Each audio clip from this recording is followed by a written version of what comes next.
تو اس میں پرویز صاحب ایک بڑا امپورٹنٹ کویسچن مارک ہمارے سامنے وہ نظر آتا ہے، وہ اس پہ بھی چاہوں گا کہ آپ روشنی ڈالیے۔ ابھی ریسنٹلی چیئرمین سینٹ کی تبدیلی کے وقت ایک بڑا ایشو تھا ہمارے سامنے کہ بڑی اپوزیشن پارٹیز کے پاس واضح اکثریت تھی، ان کے انتخاب کے وقت بھی ایسا ہوا کہ وہ کچھ ایسا ہو گیا کہ اپوزیشن جماعتیں خود اپنا ایکا نہ رکھ سکیں اور چیئرمین سینٹ کا انتخاب ہوا۔ اب نو کانفیڈنس کے وقت بھی ایسا ہی ہوا کہ اکثریت تھی، کھانا کہیں اور کھایا لیکن ووٹ کہیں اور سے نکلے۔ تو ہمیں لگا یہ کہ بیہائنڈ دی سین آپ دونوں جماعتوں کی جو ٹاپ ٹیئر ہے لیڈرشپ اس وقت میدان کے اندر، وہ کہیں نہ کہیں بات چیت کر رہی ہوتی ہے، راستہ دے رہی ہوتی ہے، گنجائش دے رہی ہوتی ہے۔ تو یہاں آپ کو کوئی دو عملی نظر آتی ہے، تفریق division with in the party نظر آتی ہے، یا with in the opposition ranks اگر پیپلز پارٹی کو بھی ملا لیں وہ آپ کو نظر نہیں آتی؟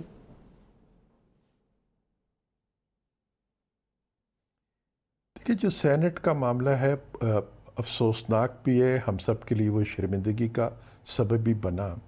لیکن چیئرمین سینٹ کی بھی تو ذمہ داری ہے نا کہ وہ بتائیں کہ ان کے 14 ووٹر کون سے ہیں۔ اس لیے کہ 14 ووٹ کے بارے میں وہ زیادہ جانتے ہوں گے کہ کون 14 لوگ ہیں جنہوں نے یہ مہربانی ان پہ کی۔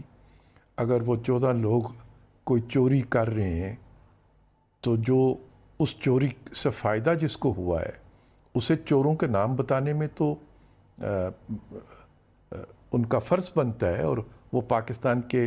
دوسرے سب سے بڑے عہدے پر فائز ہیں۔ ایکٹنگ پریزیڈنٹ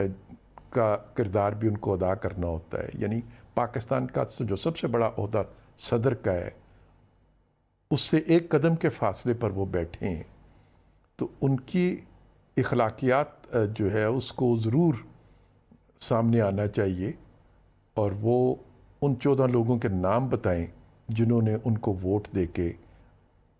عدم اعتماد سے بچنے میں مدد کی ہے۔ پرویز صاحب، لیکن میرا سوال تو اپنی جگہ قائم ہے کہ اگر آپ کی اپوزیشن کی جو لیڈرشپ ہے اس نے راستہ دیا ہو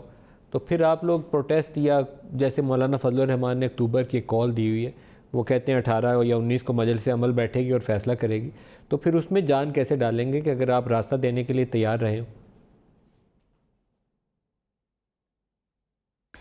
دیکھیے، یہ راستہ لیڈرشپ نے نہیں دیا،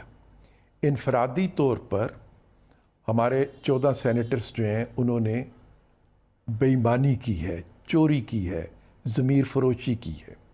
اس سے بھی کوئی سخت لفظ ہو سکتا ہے تو وہ بھی ان کے لیے استعمال کیا جانا چاہیے، لیکن